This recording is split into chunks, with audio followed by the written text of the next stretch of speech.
Hello दोस्तों, हमारे YouTube channel Pick the Fight Civil Service Academy में आपका स्वागत है। आज हम लोग महात्मा गांधी के बारे में पढ़ने वाले हैं। कह सकते हैं कि भारतीय राष्ट्रीय आंदोलन में जो इनकी भूमिका थी, उन्हीं से संबंधित जितने भी फैक्ट होंगे उसका एनालिसिस के साथ साथ आपको फैक्चुअल पे भी थोड़ा सा फोकस किया जाएगा। तो सबसे पहले हम शुरुआत करते हैं महात्मा गांधी के बारे में। इनका जन्म जो हुआ था, जन्म 2 अक्टूबर 1869 ईस्वी को हुआ था और गुजरात के पोरबंदर में इनका जन्म हुआ था। महात्मा गांधी का जो पूरा नाम है मोहनदास करमचंद गांधी। इनका नाम है मोहनदास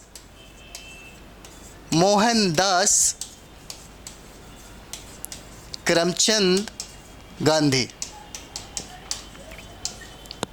इनका जन्म गुजरात के पोरबंदर में हुआ था। इनके जो पिता थे, इनके पिता का नाम था करमचंद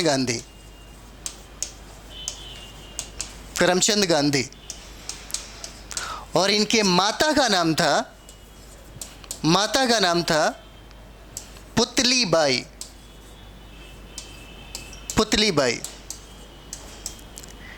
इनके पत्नी का नाम था कस्तूरबा गांधी।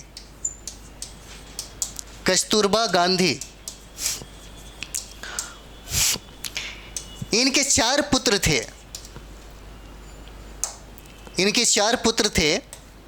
4 पुत्र। जो सबसे बड़े पुत्र थे उनका नाम था हरिलाल।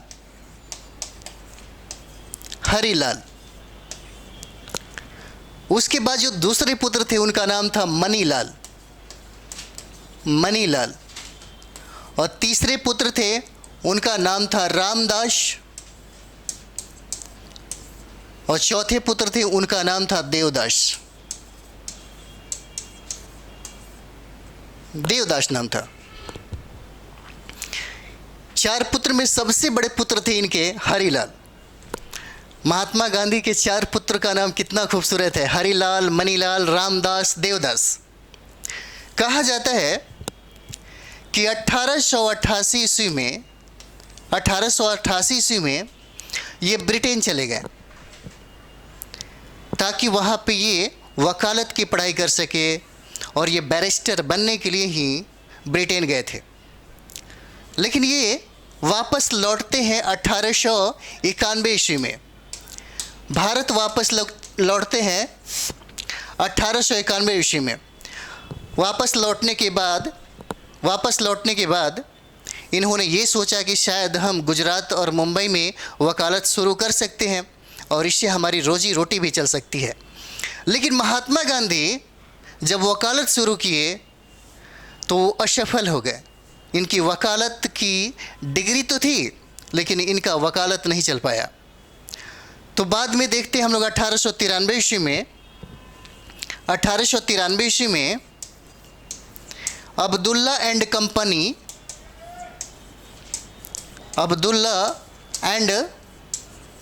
कंपनी की मुकदमा के लिए महात्मा गांधी दक्षिण अफ्रीका 1893 में पहुंचते हैं। 1893 में महात्मा गांधी का जो सफ़र होता है बहुत ही सुखद नहीं होता।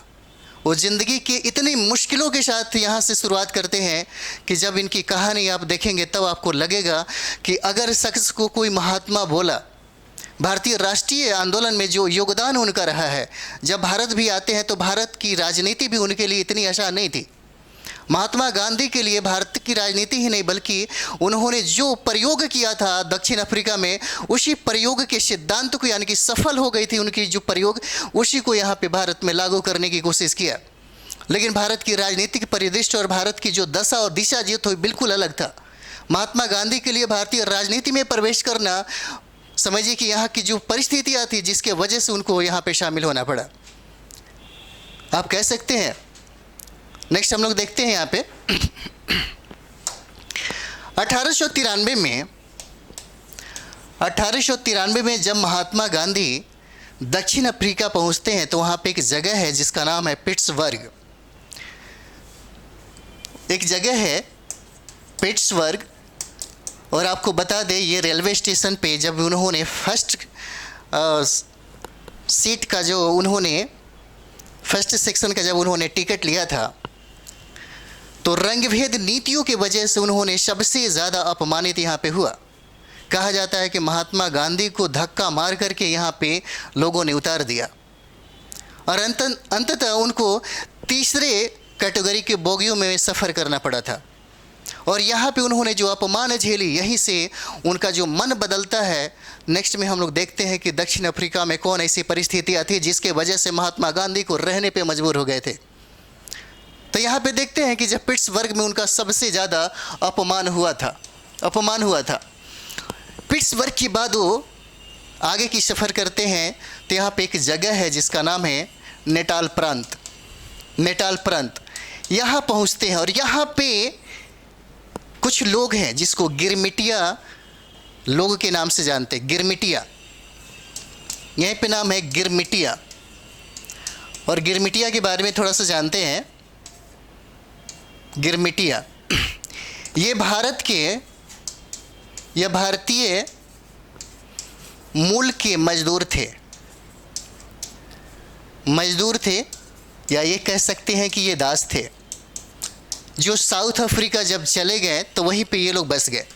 लेकिन दक्षिण अफ्रीका में सारा काम करने के बावजूद भी दक्षिण अफ्रीका की सरकार ने महात्मा गांधी यानी कि गिरमिटिया लोगों को वो मूलभूत अधिकार नहीं दे पाया, जिसकी दशा और दिशा के वजह से कह सकते हैं कि महात्मा गांधी ने जब इनकी दशा देखी, इनकी परिस्थितियाँ देखी, जब उनको और लोगों की अपेक्षा इनके साथ जो हीन भावना से लोग देखा करते थे, इनके साथ जो भेदभाव हो रहा था, उसे देख कर के महात्मा गांधी का मन जो था वो समझिए कि काफ़ी द्रवित हो उठा।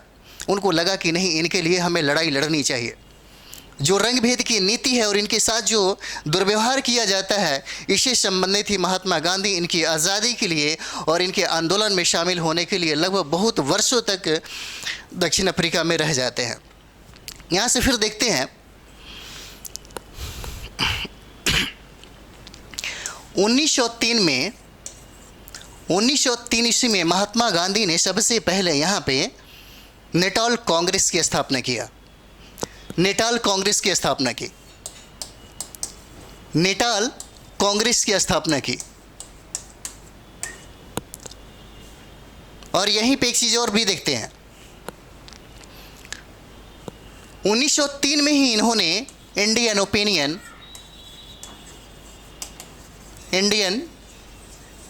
ओपिनियन नामक समाचार पत्र का प्रकाशन भी शुरू कर दिया, क्योंकि महात्मा गांधी को लगता था कि इसकी जो परिस्थितियां हैं उनके बारे में और लोगों तक ये समाचार जानी चाहिए।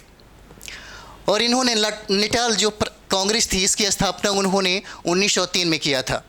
और यहाँ पे देखते हैं 1904 ईस्वी में महात्मा गांधी ने 1904 ईस्वी में फिनिक्स आश्रम की स्थापना किया। फिनिक्स आश्रम, यहाँ पे हम लोग देखेंगे फिनिक्स आश्रम की स्थापना महात्मा गांधी ने किया था। जब हम 1907 की कहानी को देखेंगे, यहाँ 1907 की कहानी को, तो यहाँ देखेंगे कि सबसे पहले महात्मा गांधी ने यहीं पे सत्याग्रह का सबसे पहला प्रयोग किया था।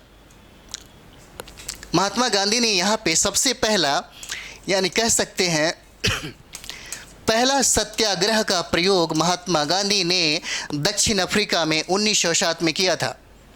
यहाँ पे एक वजह थी, क्योंकि वहाँ पे जो सरकार थी उसने एशियाटिक ब्लैक एक्ट का, समझिए कि एक्ट को यहाँ पे पारित कर दिया था। साथ ही साथ ट्रांसवाल इमिग्रेशन एक्ट को भी लागू कर दिया।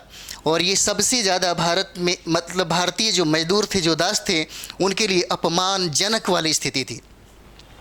ऐसे एक्ट में मतलब समझिए कि एक मानव के लिए जो कोई भी अधिकार न हो, उसके लिए जीना कितना मुश्किल होता है। और उसी मजबूरी को देख कर के महात्मा गांधी का दिल हमेशा धड़कता था। उनको लगता था कि नहीं, कम से कम इन सारे जो एक्ट लागू किए गए हैं भारतीय मूल और मजदूरी के ऊपर, ये ख़त्म हो जाना चाहिए। और यही वजह था कि 1907 में उन्होंने इसके खिलाफ आंदोलन खड़ा किया। और इसका प्रयोग, यानी कि सत्याग्रह का, सत्य और अहिंसा का जो प्रयोग था, महात्मा गांधी ने दक्षिण अफ्रीका में किया। हम लोग देखते हैं यहाँ पे 1910 ईस्वी में 1910 ईस्वी में इन्होंने, यानी कि जोहान्सबर्ग एक जगह है दक्षिण अफ्रीका का, आप देख सकते हैं यहाँ पे, जोहान्सबर्ग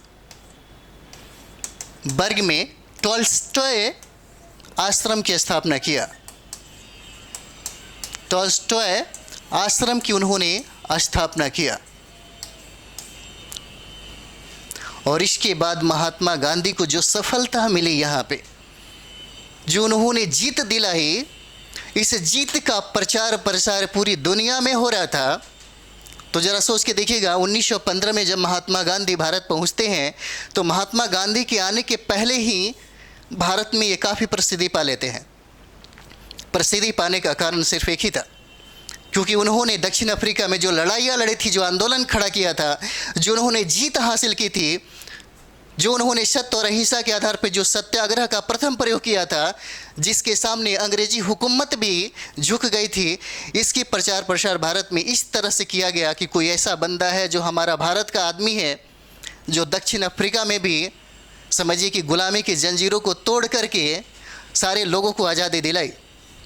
और ये सारे पत्र पत्रिकाओं के माध्यम से ही नहीं, बल्कि मीडिया और बहुत सारे जो राजनीतिक और राष्ट्रीय जो नेता थे, उनके प्रचार प्रसार के माध्यम से भारतीय जनमानस में महात्मा गांधी की जो छवि थी वो सबसे बेहतर हो चुकी थी।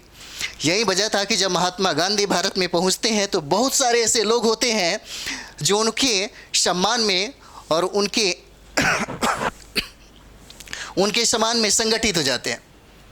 तो 1915 में जब महात्मा गांधी भारत पहुंचते हैं, 1915 में तो यही समय था, यानी कि 9 जनवरी 1915 के समय में, ये इसी समय से अप्रवासी दिवस भी मनाया जाता है। और कहा जाता है कि जब सबसे पहले महात्मा गांधी 15 पहुँचे तो उन्होंने गोपाल कृष्ण गोखले से मिला। और महात्मा गांधी के जो राजनीतिक गुरु थे वो महात्मा गांधी थे, नहीं सॉरी, वो गोपाल कृष्ण गोखले थे। और गोपाल कृष्ण गोखले के जो गुरु थे उनका नाम था रानाडे। हालांकि जब गोपाल कृष्ण गोखले के सलाह से उन्होंने पूरे भारत में 1 साल भ्रमण करने की बात सोची, उन्होंने बताया कि पहले भारत की दुर्दशा के बारे में तो जानो, कम से कम पहले भारतीय राजनीति में प्रवेश करने से पहले कम से कम भारत के बारे में, भारत की सामाजिक, राजनीतिक, आर्थिक और जो अंग्रेज़ों के द्वारा जो सताए जा रहे थे लोग, उनको पहले जानो तो सही। और यही वजह था कि महात्मा गांधी लगभग 1 सालों तक इसका भ्रमण किए। और उन्होंने पहली बार जो ये 1916 के लखनऊ अधिवेशन में शामिल हुए। इस लखनऊ अधिवेशन की अध्यक्षता अंबिका चरण मजूमदार कर रहे थे। और यहीं पे इसी लखनऊ अधिवेशन में भारत के सबसे ज़्यादा किसान, मजदूर और ये कह सकते हैं कि बहुत सारे ऐसे लोग थे जो शामिल हुए थे। यहाँ पे किसानों की हालात पे सबसे ज़्यादा जोर दिया गया था। और इसी 1916 के लखनऊ अधिवेशन में चंपारण के जो एक किसान नेता थे जिनका नाम था राजकुमार शुक्ल, वो पहुँचते हैं। और उन्होंने अपनी यानी कि ये कह सकते हैं कि उन्होंने आप बीती जो कहानी महात्मा गांधी को सुनाई और महात्मा गांधी को आमंत्रित किया कि आप मेरे चंपारण में आइए और चंपारण की स्थिति को थोड़ा सा समझिए। तो महात्मा गांधी इनके बात में प्रभावित होकर के और उनको लगा कि नहीं, हमें चंपारण जाना चाहिए। और ये महात्मा गांधी 1916 में प्रॉमिस करते हैं राजकुमार शुक्ल को कि हम आपके चंपारण मतलब बिहार में हम आते हैं। और 1917 में, इसके बाद महात्मा गांधी 1917 में चंपारण पहुंचते हैं। ये चंपारण की जो घटना है महात्मा गांधी के ज़िंदगी में गजब का एक परिवर्तन लाया। आप कह सकते हैं कि जब हम बीपीएससी का मेंस का क्वेश्चन देखते हैं तो उसमें लिखा रहता है कि महात्मा गांधी का चंपारण सत्याग्रह एक परिवर्तनीय बिंदु है। तो ये महात्मा गांधी के लाइफ के लिए बहुत ही टर्निंग पॉइंट था। और 1917 में जो चंपारण सत्याग्रह पहुंचे, जहाँ पे 3 कठिया पद्धति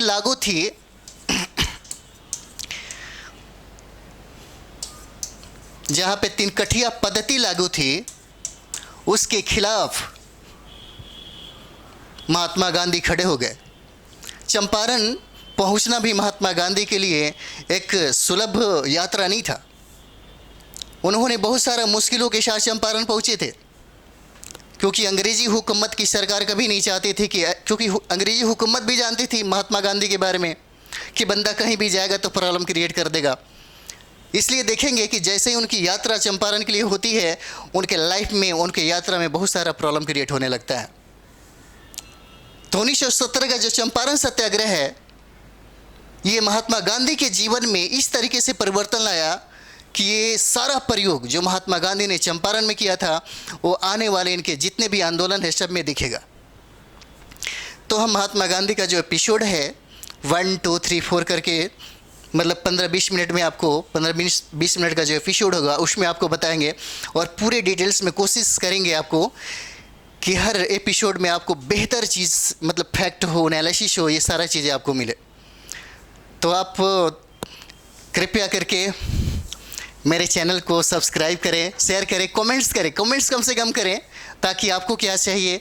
और जैसे महात्मा गांधी से संबंधित बहुत सारा चीज़ें हैं, अगर महात्मा गांधी से जो भी हम जैसे पीटी के लिए कराना चाहते हैं, जैसे 69 बीपीएससी के लिए जो है, और दरोगा के लिए बात करें, अभी बिहार शिक्षक जो चल रहा है भर्ती जो है, इससे संबंधित है, तो हम लोग इसमें देखेंगे स्टेप बाय स्टेप पूरे, मतलब समझिए कि डिस्कशन के साथ और अच्छे एनालिसिस के साथ महात्मा गांधी के पूरे लाइफ स्टाइल के बारे में।